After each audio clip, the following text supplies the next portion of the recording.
So it's that time again. Let's have a chat. So today we have been blessed with the presence of Ghostma from Ghostma Vlogs. And thank you for coming, Ghostma. Thanks for having me. Today I wanted to chat with you about using music in your videos on YouTube and a little bit about the ins and outs of doing that and doing it the right way. And there's definitely the wrong way of going about that. So, yeah. And the reason why I'm talking about this with you is because your videos, they heavily focused on the music that you use in the videos, and it's such an accent to what's going on in the video. Honestly, I really appreciate the way that you do it, because it makes it that much more of an entertaining video to do. I try to do a lot of that in the videos that I produce. These chats generally I don't use music for, but generally in my videos, music is a huge factor in my considerations for putting the video together, and I can see that in the way that you put your videos together. But the thing is, you can't just go taking music from anywhere and put it on your videos on YouTube. Yeah, you can't be doing that. And even a lot of times people will, even the most deepest in the depths of YouTube music, it's copyrighted. You know what I mean? You put it on your videos and you're going to get a strike. And, a lot of times people don't really care about that because they'll just credit the artist and their music gets monetized by that artist. But, I'd rather my content remain my own. And,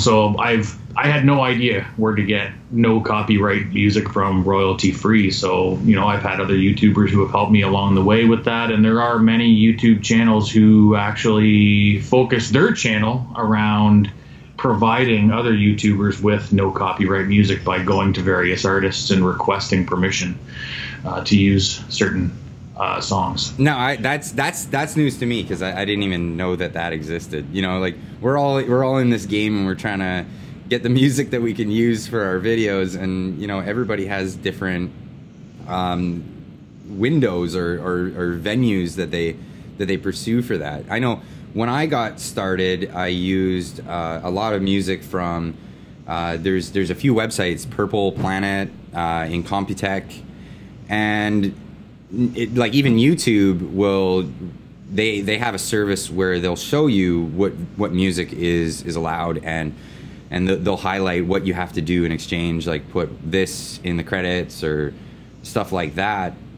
But going through that music, a lot of it's hokey, like really yeah. Either bad music or like hokey music or overused. Like a lot of people have used it, and you hear it and it associates to somebody else's videos. Like how do you find music that's original, new to your content?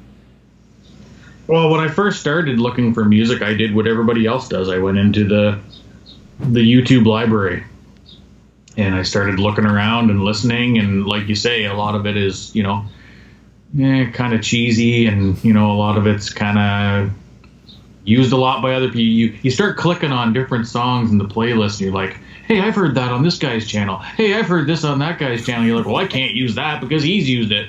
So, so I just started, what I started doing was I started typing up into the Google search bar or the YouTube search bar, no copyright music. And I found a few channels that provide content creators with no copyright music. As long as you credit the artist in your description, then you're good to use that music.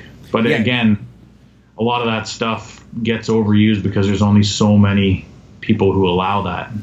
Yeah, then there's other steps that you can take. You can actually like contact an artist that made a song. Yeah, and I personally did that in one of my videos. I did a video about putting together an oil catch can for the Jeep Cherokee.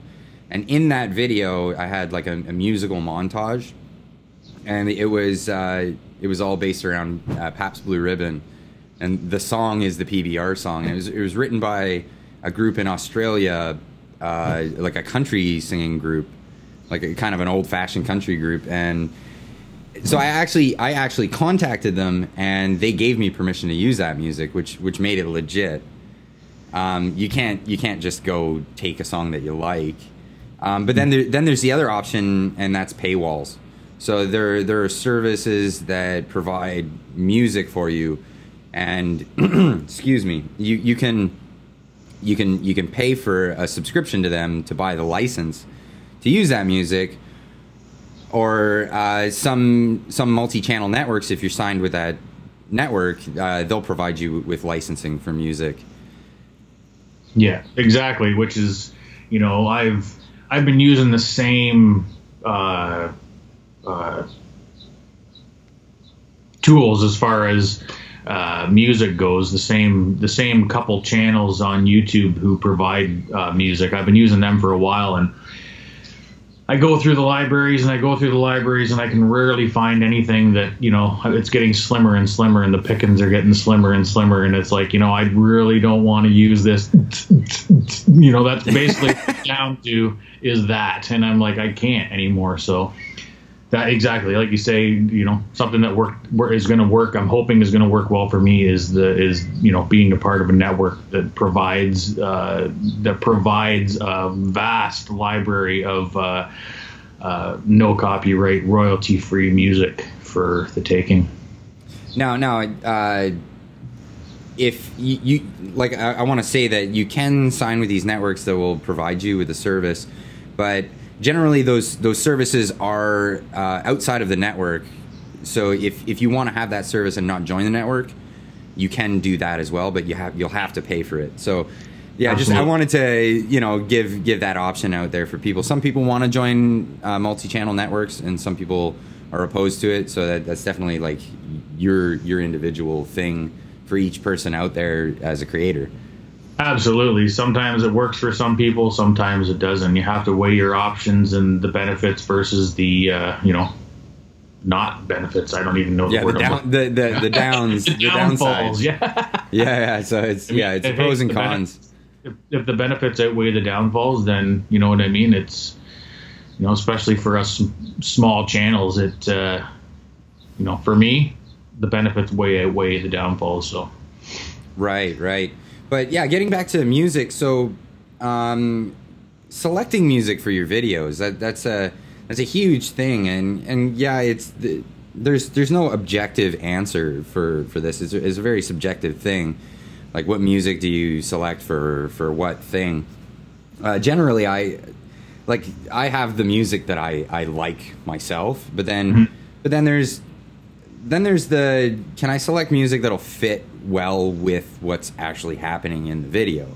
And that's kind of the do all end all that I use for music. I've used a lot of music that I personally, like, I'm not a big fan of, but it just seemed to fit really well with what was going on. Like, how do you select the music that you use for your videos?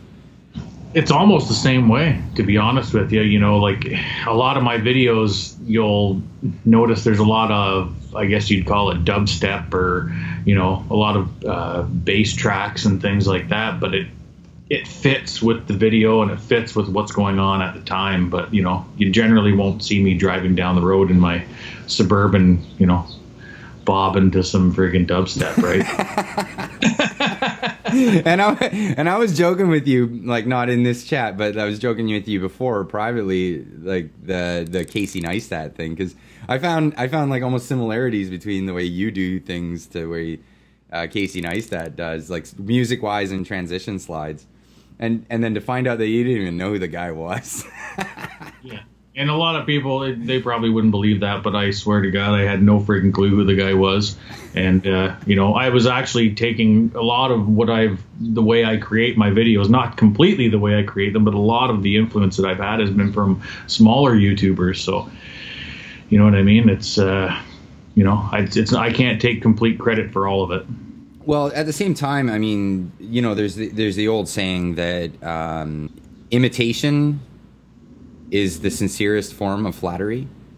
Yeah, the best form of flattery, or the yeah, and like if somebody else, like say I come up with a style, or I'm using a style, and somebody else uses that style as well, I don't see it as like you're taking my work. I see it more as like, wow, that was effective enough that people are keen to use that too, right? Yeah.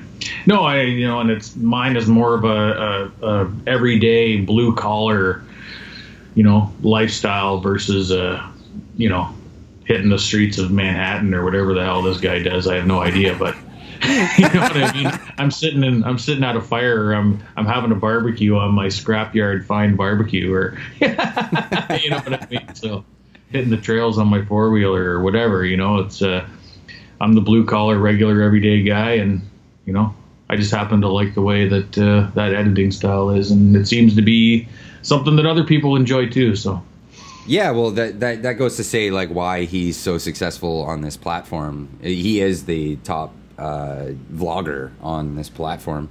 So he came up with a formula, and a lot of other people saw that and went, wow, that's really cool. And to see that you picked it up like third, fourth hand, and you've used like a similar formula. I'm not saying that your videos are like Casey Neistat's, but the music is what really made me think of that. Yeah. To get back to I hate to bring it up again, but to get back to the whole music thing, that's where music is so important, because if you want to put music in your videos, the most important part about it is making sure it's almost that it's original. You know what I mean? Not original, but it's not something that's going to tie you to somebody else. Like, I'm not saying your stuff is going to be, nobody else is going to be doing anything that's similar to what you're doing, but that's not exactly all the music that I've always wanted to do, but it's not easy to find the no copyright music that you want to do, right?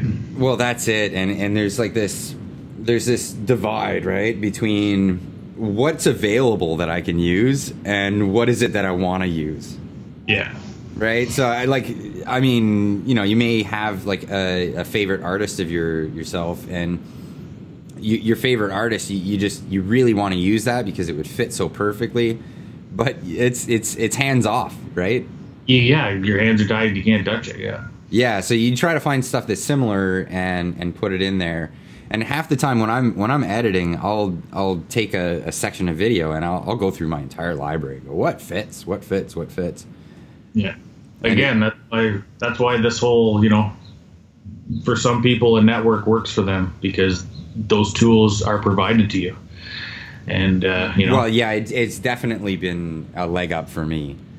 And yeah, again, I'm saying the license that I have for a lot of the music that I use, I could buy without being part of the network, but it just made sense for me to sign up. If you guys have an argument about MCNs, just leave it in the description, but or sorry, in the comments down below.